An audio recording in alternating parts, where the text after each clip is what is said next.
Welcome to the Anxiety Slayer series. Our mission is to assist you with creating more peace and tranquility in your life through anxiety release exercises and supportive tools created to slay your anxiety.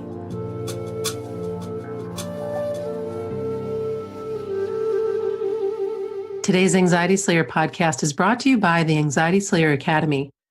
We've been offering a free podcast for 9 years to help anyone suffering with anxiety find relief. And now we're helping you go deeper by providing step-by-step support on how you can get the best experience from our favorite tools and techniques for overcoming anxiety. Visit anxietyslayer.teachable.com to get our free Anxiety Slayer starter course. Welcome back to Anxiety Slayer. I'm Shan Vanderleek here with my wonderful friend and co-host Ananga Severe. Today we're responding to a listener question asking what helps when anxiety makes you feel shaky inside, as well as some practical tips from the teachings of Ayurveda, India's ancient science of life. Hey Ananga, welcome back. Hi Shan. I'm so glad this question came up because this happens more often than not, and I don't think we've ever talked about what to do when anxiety makes you feel shaky inside. So here's a first in our 9 years of recording. Yeah, we haven't covered this before.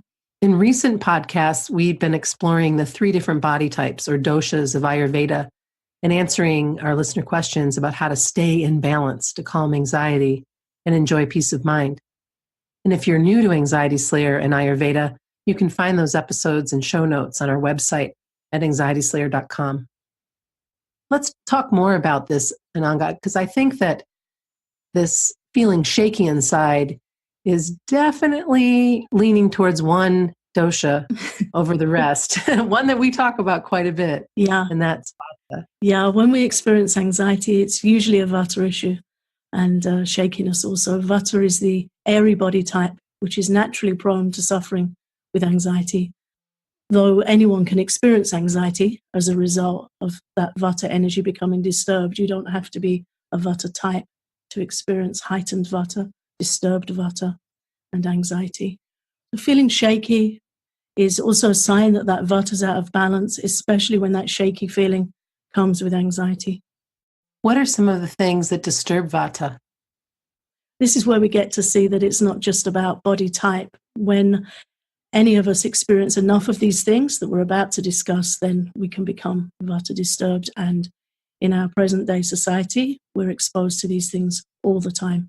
So it's good for anyone to know how to calm vata. Vata is disturbed by late nights, by overwork, by overstimulation, skipping meals, eating in a rush on the go, travel, change, erratic schedules, too much time on screens and social media, by stress and cold, windy weather, and stimulants like caffeine and refined sugar are also likely to cause a disturbance. I just think all of those things apply to almost everyone every day. Which is why we're seeing such a high incidence of anxiety now, because, this is very much the Western lifestyle. So good to bear it in mind and know how to balance it. And that protects us from going too far into vata disturbance, which is not a comfortable place to live. And also it gives us an opportunity to look at cause and effect and be kind to ourselves and understand that for many of us, we're exposed to these things all the time. And how can we work with that to balance ourselves out and protect ourselves? Let's share some simple steps for calming vata. The easy way to begin is to take a look at possible causes of vata disturbance in your life and start making adjustments where you can. It might be that we can't change our work schedule. Some of us have to work schedules that are erratic. I know I have friends working in retail, and at this time of year, they can be working till 7 p.m. one night, 11:30 p.m. another night. They can be in at 7 in the morning, or they can be in at 2 in the afternoon. Those are things that we can't necessarily do much about, but we can try not to skip meals. We can try to eat warm meals. We can try to reduce our time on screens and social media where we can. And if we're affected by cold, windy weather, we can wrap up and make sure we're protecting our ears. The anxious mind and the stress-filled mind is likely to look at that list and say, well, that's my life. What can I do about it? So the recommendation is to start with the simple things you can do something about, some supportive, easy to do practices that you can fit into your day every day. And that's what we'll be talking about in this episode. When you feel shaky, one of the very first things that we invite you to do is focus on grounding yourself. Get outside, take a walk in nature, feel your feet on the earth. If the weather's warm enough, get your bare feet on the ground.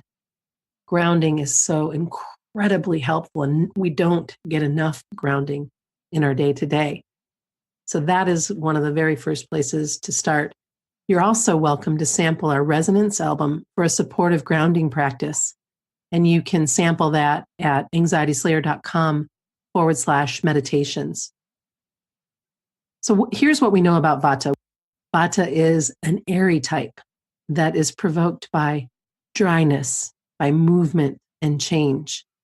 And Vata types feel easily ungrounded and benefit greatly from anything that can help them feel warm and still and safe. So this is why it's so important to get your feet on the ground. But here are some tips that we know will help you calm Vata and anxiety and settle the shakiness too. And I'll start, Ananga, with the first couple and then let you fill in the rest. The very first is to curl up with cushions and a blanket and make yourself a cocoon and make yourself as comfortable as you can. And that might be enough. You might want to add to that by listening to a guided relaxation. And Ananga and I have created several albums that can help you rest and relax. And you don't have to do any thinking. All you need to do is press play and put your earphones in and just rest. Yeah, the Vata disturbed mind chatters. It likes to rattle on. It gets very talkative in our head, and sometimes we need some outside help to calm that down. So definitely guided relaxations are helpful.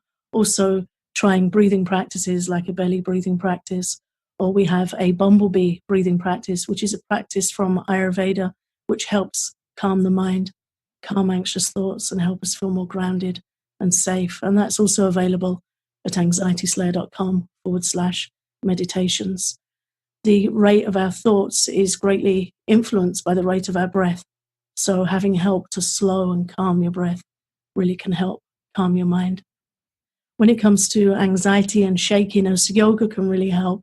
And very simply, just learning a couple of poses like child's pose or shavasana, which we've created a guided meditation on. There's a guided practice led by Yushan called Letting Go Shavasana, and we released that as a free gift in our last podcast, so you can find and listen to that.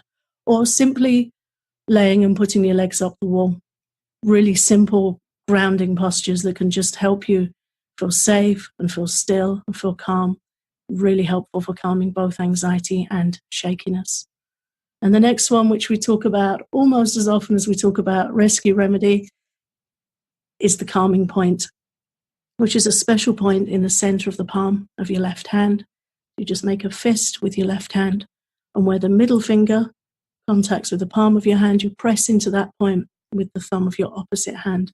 So you're pressing with the thumb of your right hand into the center of the palm of your left hand. And that point's really good for calming the heart, calming anxious thoughts, slowing our breathing, and just helping us feel more still, more safe, and more grounded. And that will also help calm those shaky feelings. And what's so nice about the calming point is this is something you can do anywhere and nobody will know what you're doing. So you can do this at work, you can do this at school, you can do this before a presentation, you can do this as a passenger on a train or in a car. It's just such a wonderful go-to practice that there has never been a person that I've met that hasn't benefited from the calming point. Yeah, so simple and quite magical. It's my favorite at the dentist. I bet. Nobody knows you're doing it. It's funny that you bring that forward because I actually taught the calming point to the dental assistant when I was going through some dental procedures this last year. And she was just so thankful and was going to teach that to a number of her clients that would come in feeling stressed and anxious about what they had to have done. And it does, it works. Oh, that's really nice. That's great. Yeah. Yeah. And the other thing that works, my very favorite, is taking an anxiety calming bath. And I love the recommendation that you have, Ananga, using a third of a cup of ground ginger under hot running water with an equal amount of baking soda or sodium bicarbonate. Yeah. I generally do Epsom salts with either drops of lavender oil or frankincense. I have a lot of different oils that I play with, but I'm going to try this ginger and baking soda because I haven't done that yet.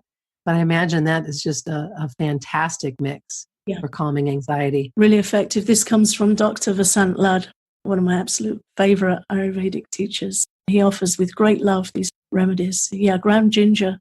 Ginger in general is very good for calming vata and calming anxiety. So you can add some fresh ginger in hot water in the morning to start your day.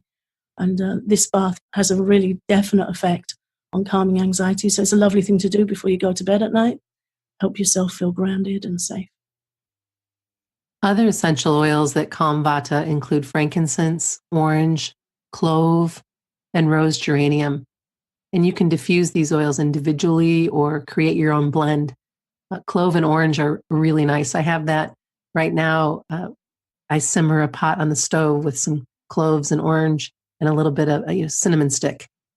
And that's the smell that we wake up in the morning with, And it's just lovely this time of year as well. There's just so many options that you have, and I'm grateful to be able to share them. There are also a number of foods that you can eat for calming vata and anxiety. And the most important meals for the vata disturbed are meals that are warm and heavy and slightly oily. Yeah, looking for healthy comfort foods. So a grounding breakfast like oatmeal. Vata can eat the foods that everyone else wants to eat. They can eat the creamy, rich foods, the foods the kapha type wants but can't have. So a grounding breakfast like oatmeal with almond milk and cinnamon and a little maple syrup makes a really good breakfast for vata. Or a warm lunch, preferably warm foods coming away from cold smoothies and raw foods, easy to digest, warm, nourishing foods. So for example, for lunch, like vegetable soup with whole grain bread, and a bedtime drink, which we often recommend. And several of our Facebook group members have left us messages saying that this really helps them, is to drink warm almond milk with a pinch of nutmeg at bedtime. Almond milk helps you get to sleep, and nutmeg helps you stay asleep. It's naturally slightly sedative, so good for calming anxiety, good for calming vata, which also helps with those shaky feelings. Thanks for this great conversation about what to do when anxiety makes you feel shaky inside. I think we've covered a lot of great practices and invite all of our listeners to give them a try and see how you do and let us know. And thanks so much for listening to Anxiety Slayer. Get everything you need to start slaying your anxiety today. Visit anxietyslayer.teachable.com to claim our free Anxiety Slayer starter course. You get 4 guided sessions, including an EFT tapping session, guided breathing practice, and special module on overcoming the fear of anxiety. Claim your free Anxiety Slayer starter course at anxietyslayer.teachable.com.